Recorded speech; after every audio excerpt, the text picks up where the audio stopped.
This is Gylfi, a highly experienced female barn owl. She's lived at Fotherdale since 2018,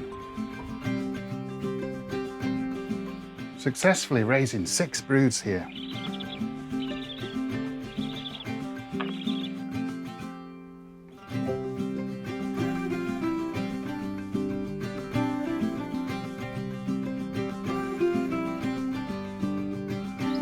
Her previous partner, Finn, sadly passed away in July 2022. But within a couple of weeks, and Finn's chick still in the nest, this tenacious owl is seen with another male. I wonder who it could be.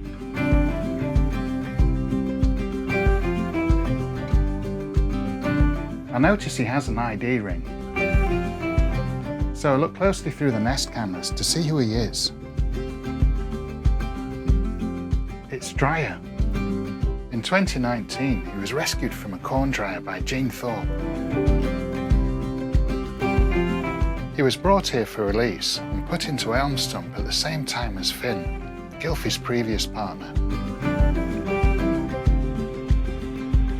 This just shows the power of ringing. Without this ring, we would never have known Dryer's story. Fingers crossed Dryer is up to the job.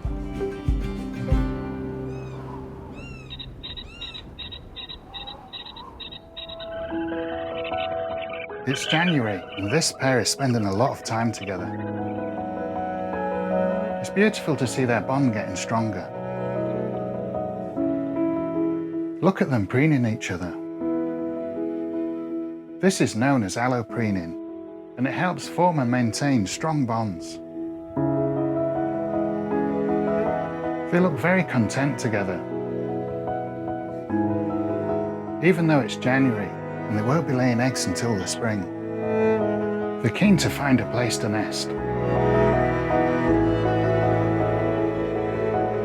They look around the nest sites here at Fotherdale, looking at Sycamore,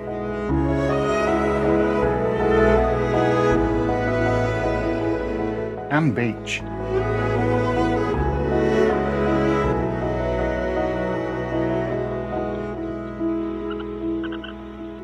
To see which is the right one for them.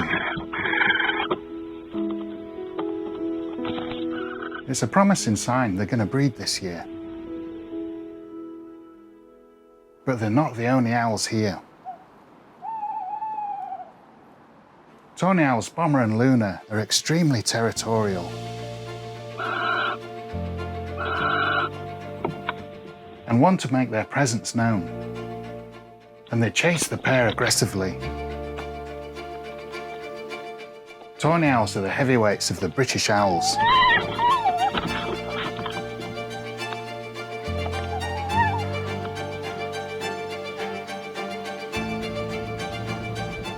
Early one morning, Gylfi is sitting in the entrance of Elm Stump when Bomber swipes at her and then comes back for more. They lock talons. Bomber quickly escapes. Fortunately, this altercation doesn't last long, and Gylfi appears unharmed. It takes a brave barn owl to take on a tawny, let alone come out on top. And Dryer's in a different nest and totally oblivious. It seems that Gylfi's the one to defend their future home. Thankfully, over the next few nights, things calm down. And I see Gylfi making her way over to Ash Stump, where she reunites with Dryer.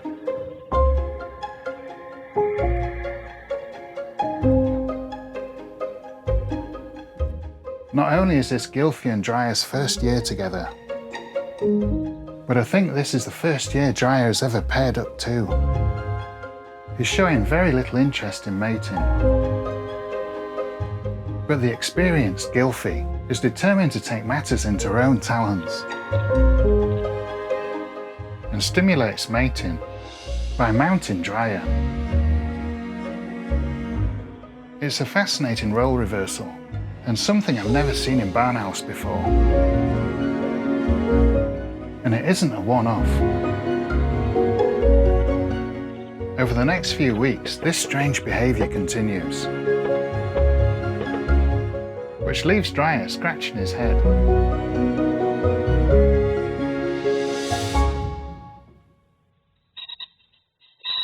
In spite of their strange relationship, Gylfi and Dryer settle on the elm stump nest and spend more and more time here together.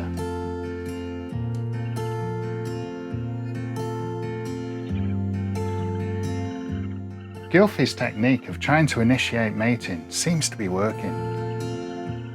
Dryer makes his first attempt, but it doesn't quite go to plan. He perseveres and tries again.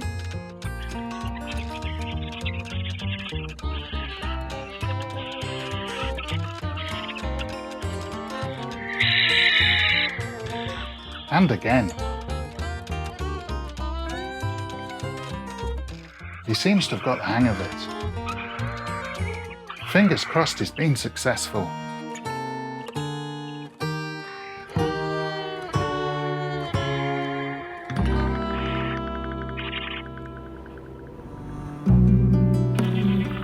In order to impress during courtship, male barn owls deliver prey to females to show he can provide for them and their future brood.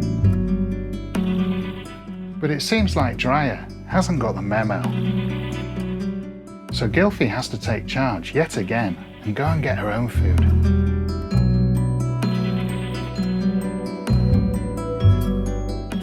When she arrives with prey, Dryer jumps down and pesters her. He doesn't realise Gylfi shouldn't be providing for him. Regardless, he doesn't give up until Gylfi surrenders a catch, grabbing it and then dashing off. She does not look impressed.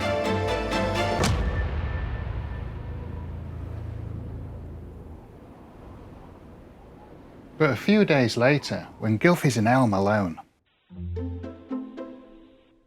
Dryer arrives with a vole.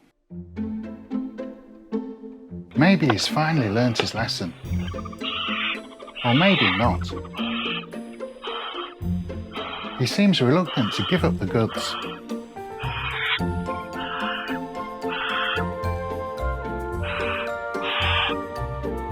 Gylfi hounds him,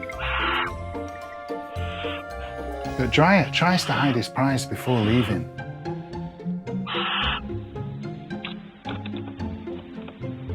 Poorly hidden, or reluctantly left as a gift for Gylfi, who knows? But regardless, she takes it anyway. I guess it's progress. But Dryer really needs to up his game. If Gylfi's going to start laying, she'll need to know for certain she's going to be provided for. He has some way to go.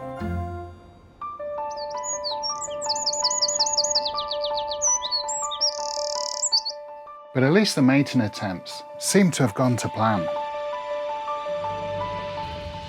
Over the next few days, Gylfi looks like she's preparing to lay.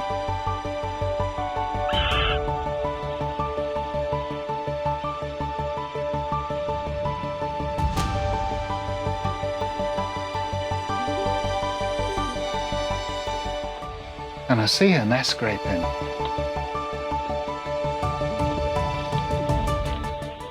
Becoming restless. And then starting to sit.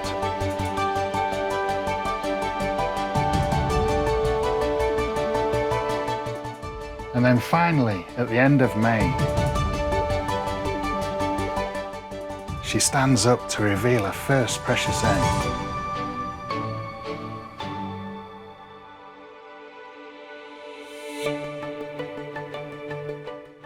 It's great news.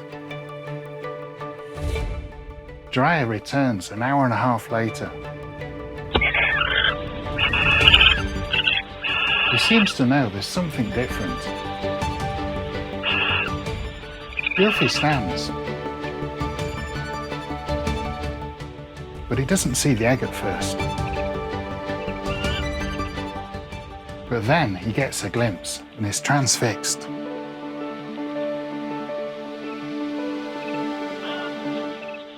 Gylfi soon sits back down. Barn owls start incubation from the very first egg. And this one needs to stay warm for the next 30 days.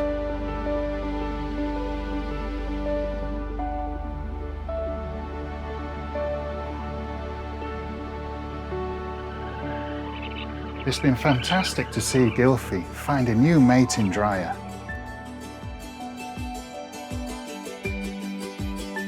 And for them to welcome their first egg together. But it hasn't been an easy road for Gylfi. She's had to ward off intruders, provide her own food, and even show Dryia how to mate. She really is one of a kind.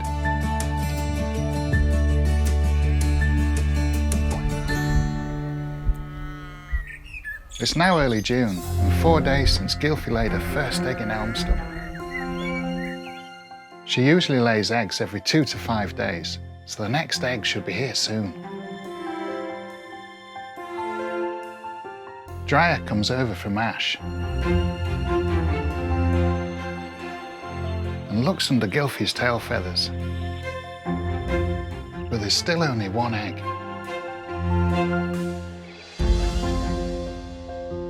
But 7 hours later, Gylfi reveals a second.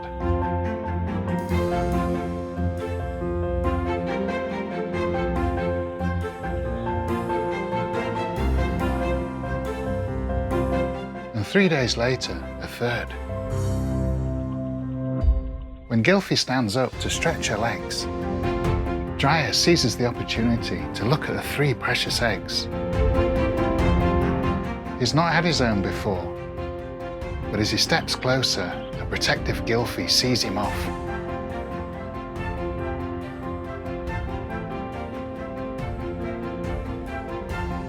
Four days later, on the 11th of June, the 4th egg is laid. This is Gylfi's 6th brood, and she typically lays 3 to 4 eggs each time. She doesn't lay any more. This brood is complete. For the next 32 days, Gylfi will take on the role as sole incubator, whilst Dryia provides food for her.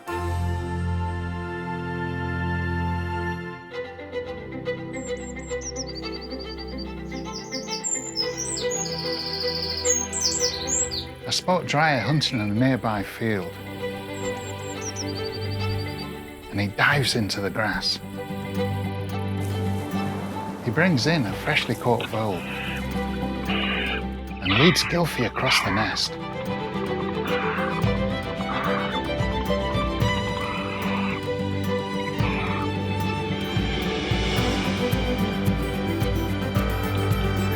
While she consumes his catch, he inspects the eggs.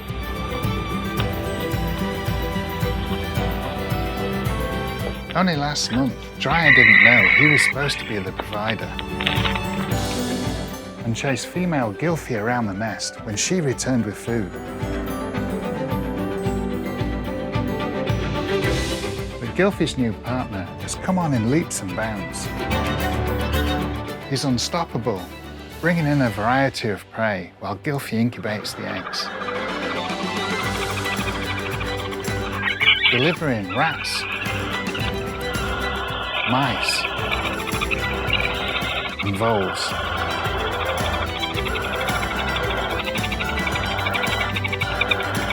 Barn owls need about 4 items of prey each night, as they can eat up to 1/3 of their body weight daily.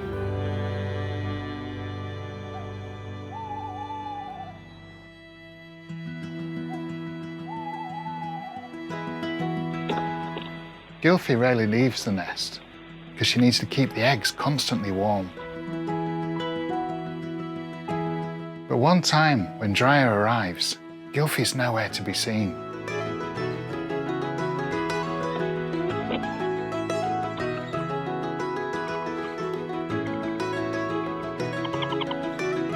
He drops the food and proceeds to check the eggs.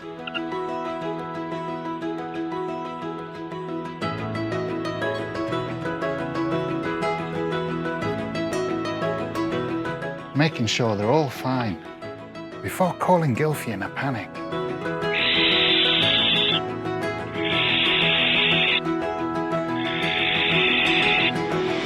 But Gylfi's an experienced owl, and she was only stretching her wings, and returned soon.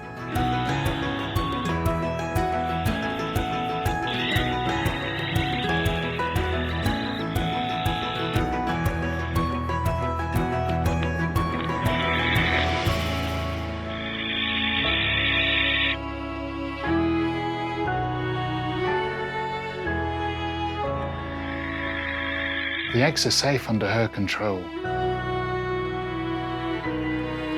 A couple of days later, one of the eggs rolls away from the others. But she quickly spots it and expertly rolls it back underneath her.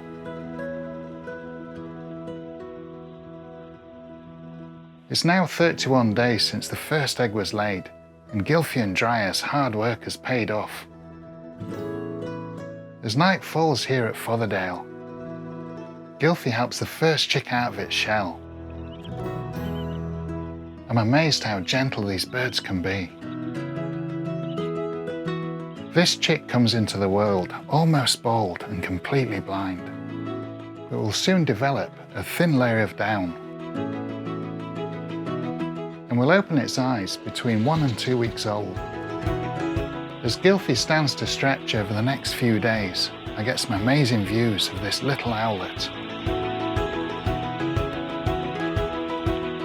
Throughout incubation, brooding and chick development, barn owls continue to mate, maintaining those lifelong bonds.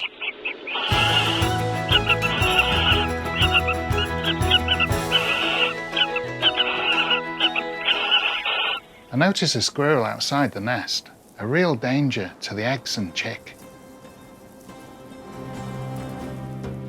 They won't like this, the squirrel's getting closer.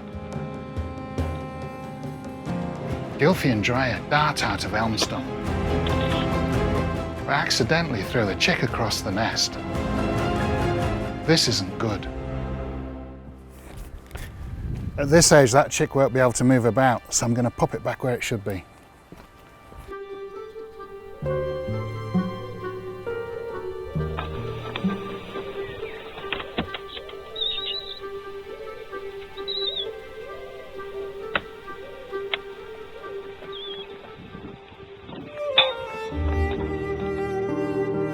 I did it as quickly as possible, and hopefully Gylfi will be back soon.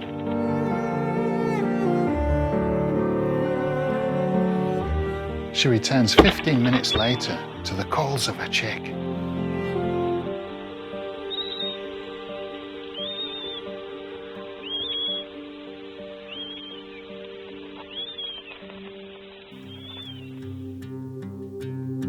And only the next day, the second chick is hatching.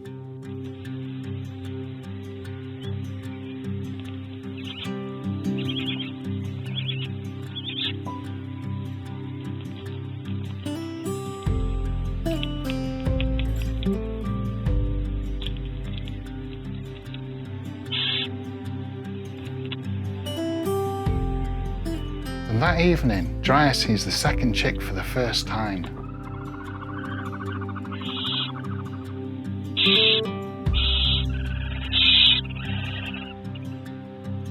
And seems transfixed.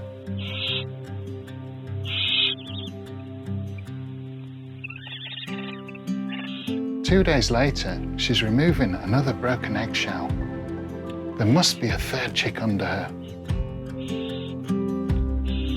And that evening, as she rounds up an escapee, I get a brief look at the new chick. Gylfi really does have her hands full. But one thing she doesn't need to fret about is getting enough food. Dryer is really proving his worth, delivering over and over, again and again, forming a cache of wild prey around Gylfi in the nest.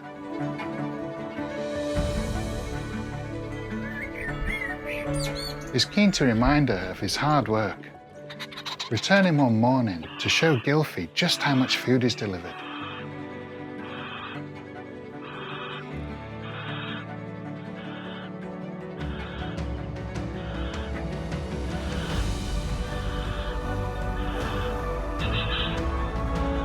But maybe too much food. So he grabs a snack and takes a wood mouse for the road.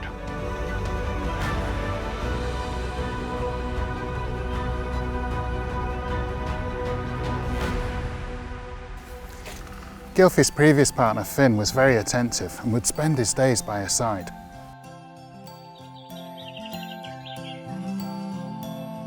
Her current partner Dryer is a bit more hands-off and is spending his time next door in Ashstump.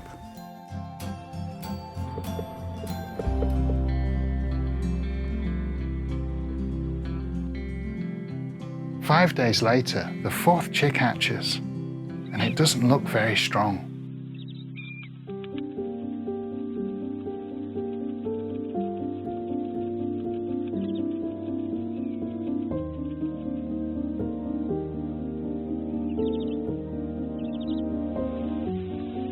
That night, Gylfi pulls the smallest chick from under her. It's still alive, but it isn't looking good. Over the next couple of days, the chick is getting worse. Intervening isn't possible here. It could put Gylfi and Dryer off and put all four chicks at risk.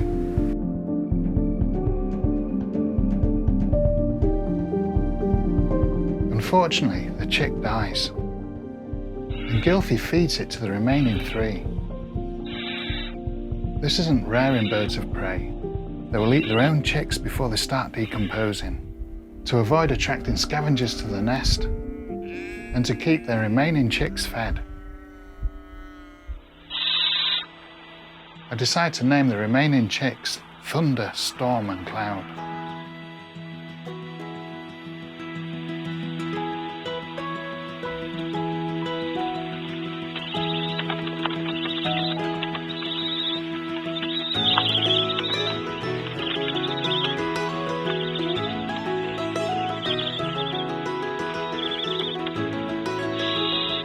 Gylfi does a fantastic job of feeding all the chicks, tearing the prey up into bite-sized chunks. But new parent Dryer is not as clued up, and when he delivers prey, he doesn't know what to do, giving the item whole to the chicks. They can't eat it like this yet, as they're too young, so they drop it.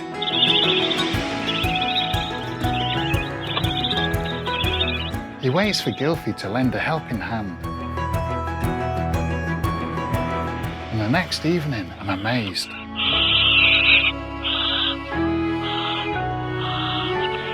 Storm, at less than 2 weeks old, eats a vole in one go.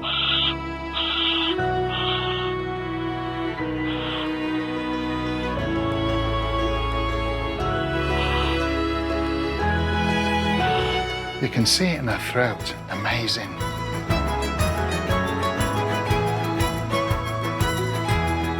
And she's still hungry.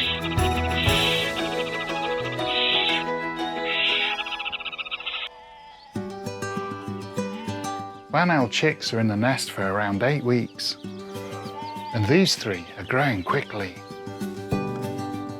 And soon the eldest, Thunder, is too big to be brooded. And clearly getting more inquisitive, Thunder starts to explore the nest. And with frequent prey deliveries, it doesn't take long before all 3 chicks are too big to be brooded. It's late July and the chicks are now around 3 weeks old. And they're able to thermoregulate. meaning they don't need Gylfi to keep them warm. But Gylfi will stay nearby, watching over these young barn owls.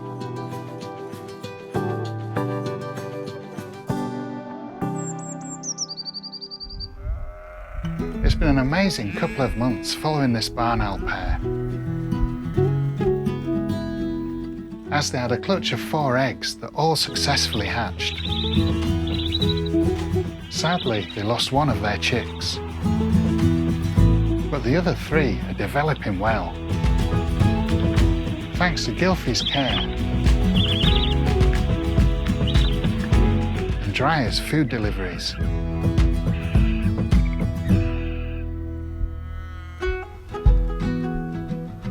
The chicks can thermoregulate now, which means they can maintain their own body temperature without Gylfi's help.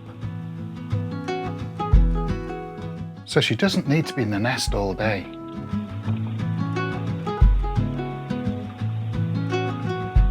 And leaves to join Drya in nearby ash stump.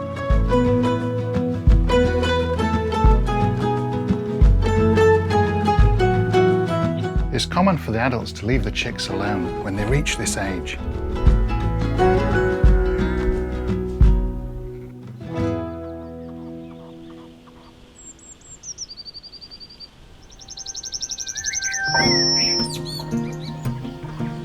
Although they don't need around-the-clock care, these chicks still need to be fed. And Drya continues doing an amazing job. As night falls, he leaves to hunt. My cameras capture him landing on a post. He sees something in the grass below and drops. He's caught something. He flies straight to Elm with it.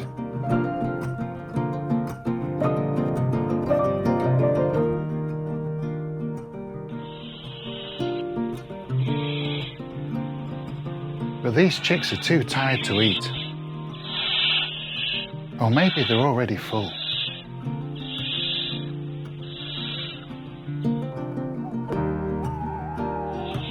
Next time he delivers, they still aren't interested. So Drya just leaves the prey on the nest floor and leaves into the night.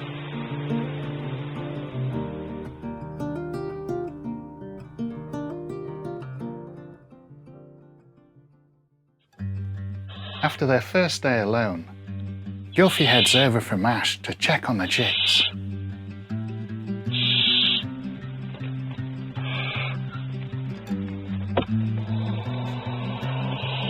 And her maternal instincts quickly kick in. She gives the chicks some of the surplus food, even though they're capable of feeding themselves. Knowing that there's a nest full of food, Gylfi takes advantage, returning the next day to get a meal. She takes her time, seeing what she fancies, and then takes one for the road.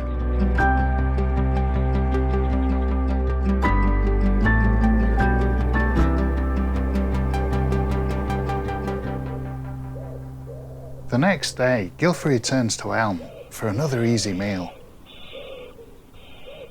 Or so she thought. This time there's no surplus food and the chicks are hungry. She gets harassed and chased out of the nest by the chicks. This happens whenever she comes back. These chicks are now constantly hungry.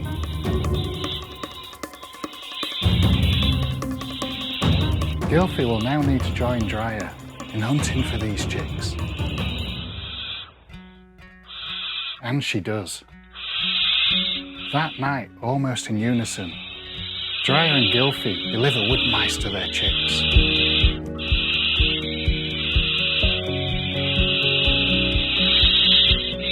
They make such a great team.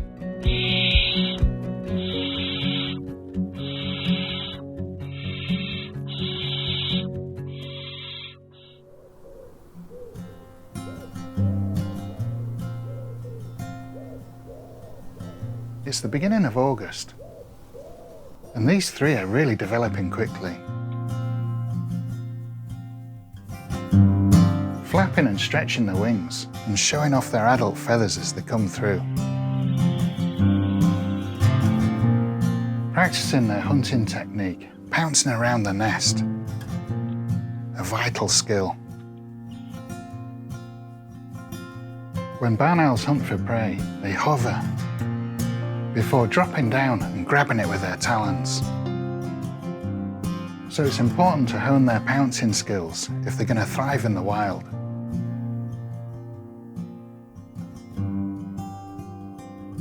One evening as Dreier delivers, I see some unusual behaviour. Thunder gets the food, but passes it to his younger sibling, Storm. Barn owl chicks usually fight over food, but these three are sharing. And it isn't just a one-off. It happens again, clearly a purposeful act. They're so well fed now, this trio are sharing.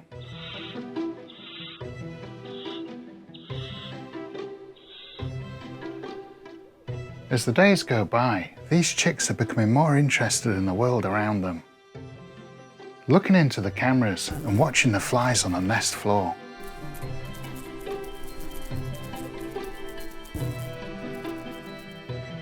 Now at 48 days old, the eldest chick, Thunder, is becoming restless in the nest.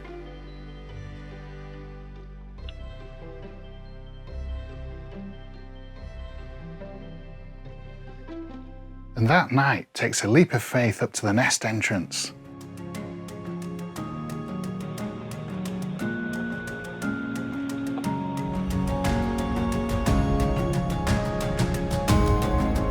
But it isn't long before he returns to the safety of his siblings. That's enough adventure for one night, it seems.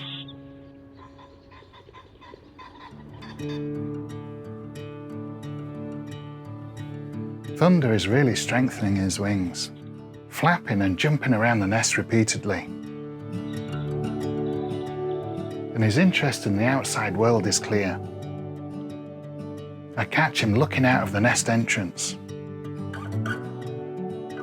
And over the next few nights, he jumps up to take a look outside.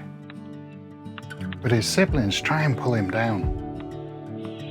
Maybe they think it's an adult with food.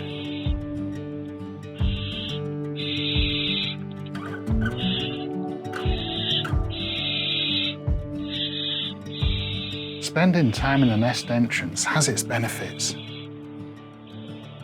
When Dreier delivers prey, Thunder gets first refusal. And returns back in the nest with a wood mouse. And Thunder returns to the entrance just in time. Dreier's back with another delivery. I'm amazed at what happens next. Thunder retreats back inside the nest and hands the food to his younger sibling, Cloud. You can't help but smile.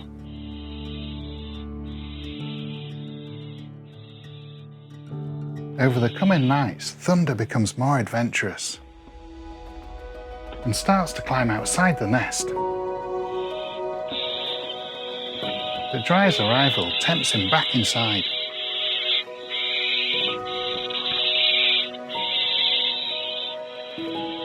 With Dreier gone, Thunder's back at the entrance, and finally takes a leap of faith onto the platform below. His siblings watch on. An unknown noise spooks him back inside, but it's just a couple of passing cars.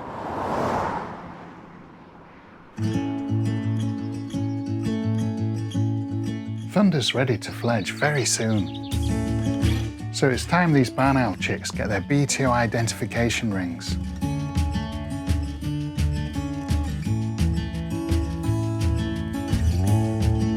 I'm going to see if I can get the chicks out, but it's quite a big box here, so it's going to be tricky to catch them.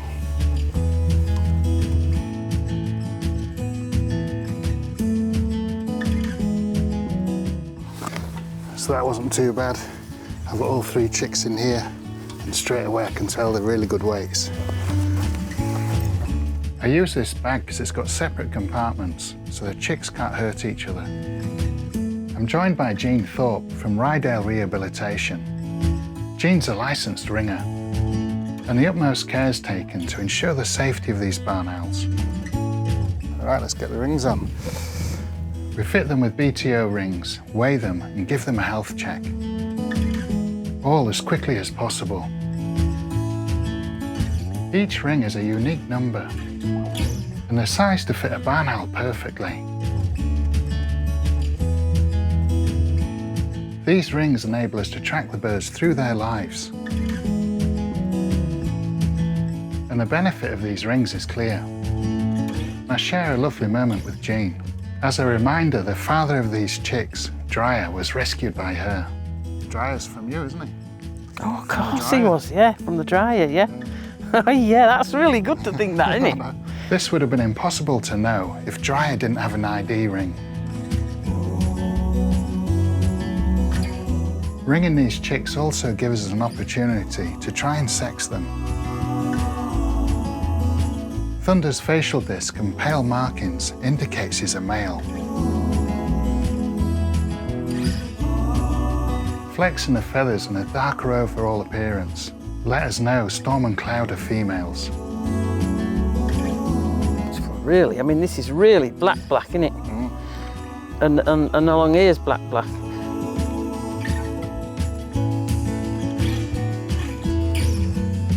Look at the sparkles on there.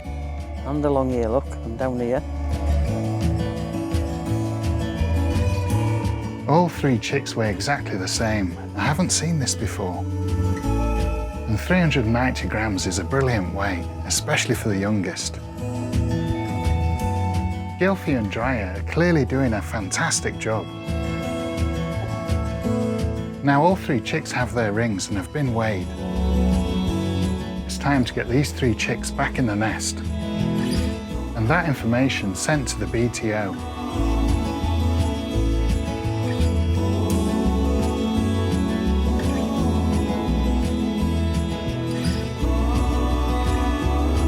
And soon they're settled back into their home.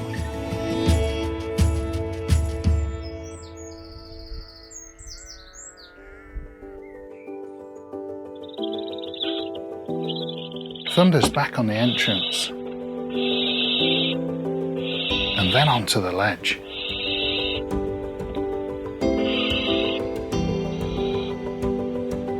And for the first time takes flight beyond the nest platform. His siblings watch on, but Thunder quickly returns, with a rather unorthodox landing, dropping into the grass below.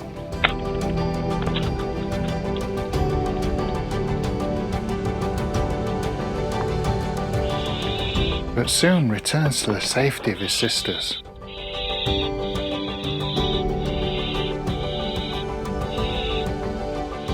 Thunder's 57 days old, and it's clear he's yearning for the outside world. Returning to the entrance the next evening, and youngest sibling Cloud clambers up to join him.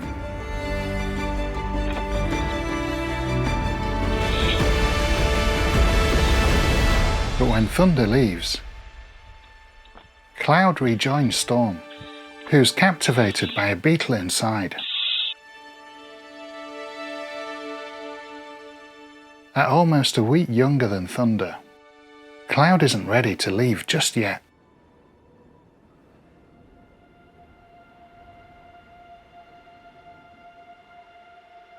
When Thunder next returns, it's middle owlet Storm that joins him in the entrance.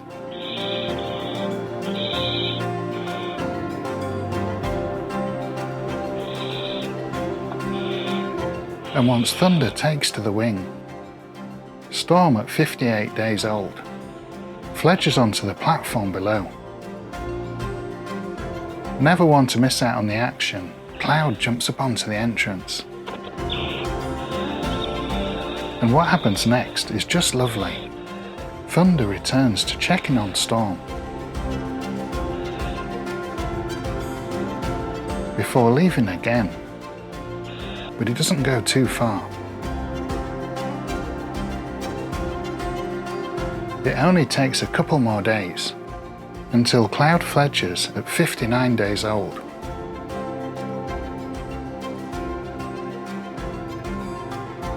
But a fresh mouse delivery from Dryer sees her straight back inside. The owl chicks will continue to be fed here by the parents, despite having all fledged. Over the next few days, all three owlets use this nest as a base, spending their days pouncing, stretching, allopreening, and of course sleeping. They leave the nest at night, but return to spend the day here. Until the 7th of September, at 66 days old, 12 days after fledging, Thunder has a good stretch.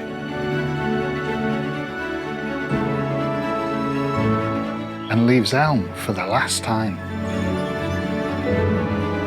And it's around this age young barn owls start to disperse, meaning they start to leave their parents' home range.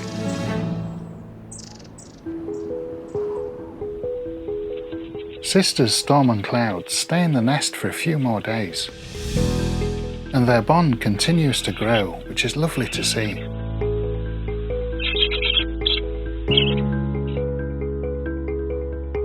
But soon it's time for Storm to begin dispersing. She clearly doesn't want to go too far, as she ventures only a couple of trees down to Beech Stump.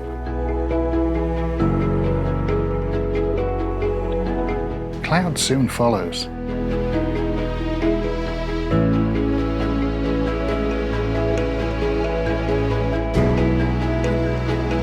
Leaping towards the entrance and pushing Storm into the nest. Storm enters and inspects a stock dove eggshell. Cloud isn't as confident and stays in the nest entrance, but eventually finds the courage to look inside. Once they've got used to the camera and their surroundings, they settle right in. Playing with feathers and sticks.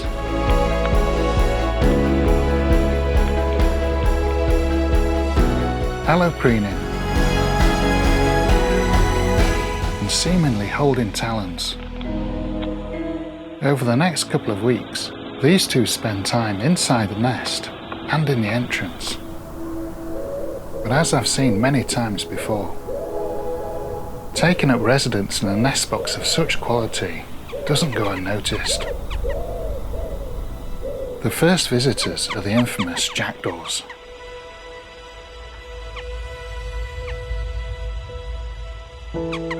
Fortunately, they leave without any altercation.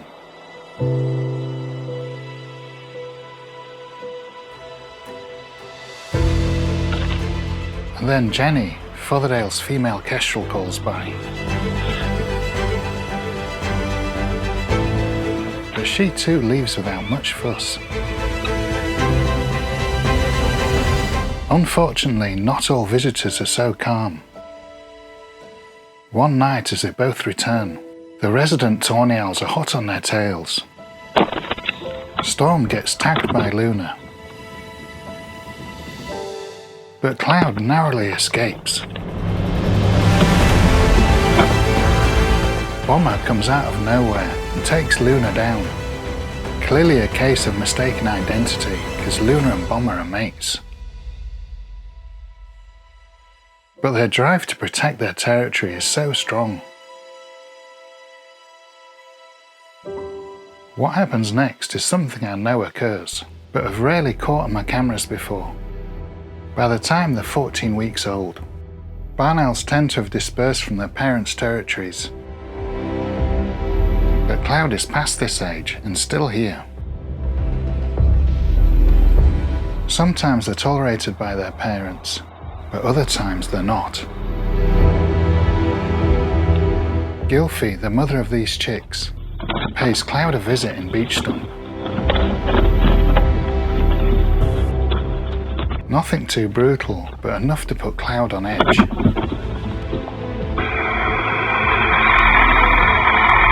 Gylfi knows better than to trust fledglings, even if they're hers.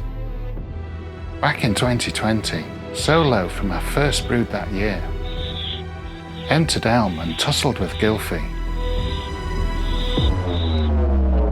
before stealing a chick from the second brood.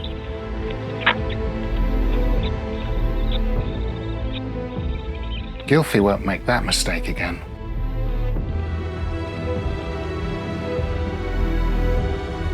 Still on edge, when Storm returns that evening, Cloud is spooked and goes for her.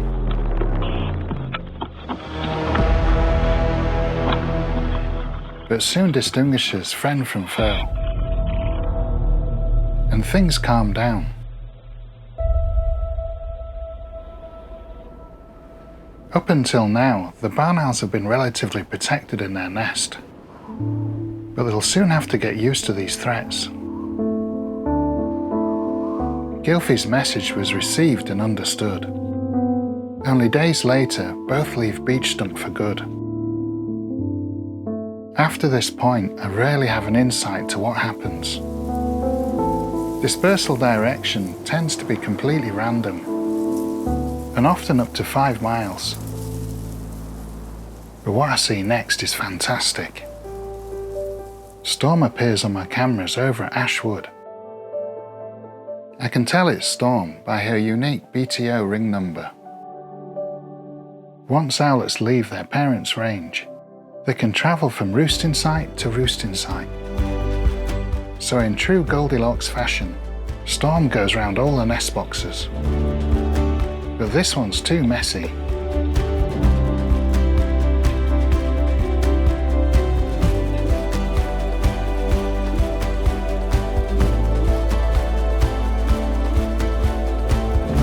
This one's too small.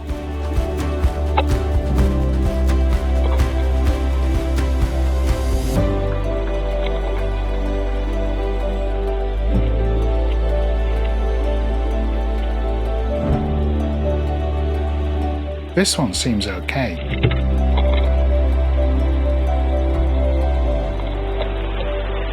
Or maybe not. She's swiped by a resident tawny owl. This nest is taken. Storm then heads over to Ash Hollow and appears to settle in. It's now November and Storm is now 4 months old.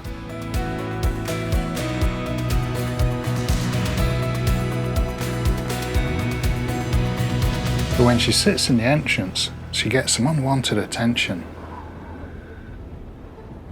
First, a grey squirrel.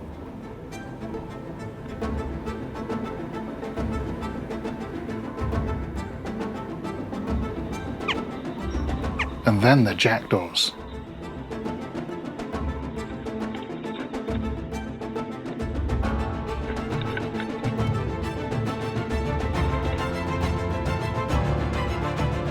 And finally Athena, who pulls her out. This is her nest.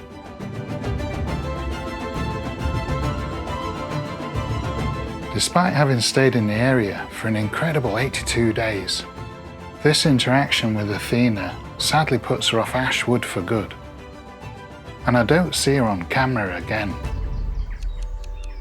But she is spotted back at Fotherdale. Maybe her story isn't over just yet. It's been incredible to follow these chicks through their fledging period. And even more so, I've been able to see what they do after they fledge. This has been a great first breeding season for Gylfi and Dryer. From not knowing what to do at the start, Dryer has stepped up and helped Gylfi raise 3 beautiful barn owls.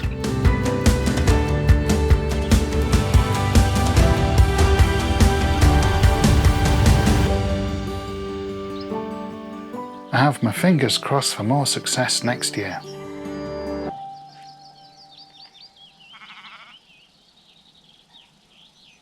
Thank you for watching and I hope you enjoyed the video. Don't forget to like, comment and subscribe to see more. Here's a taste of what you'll enjoy seeing on this channel.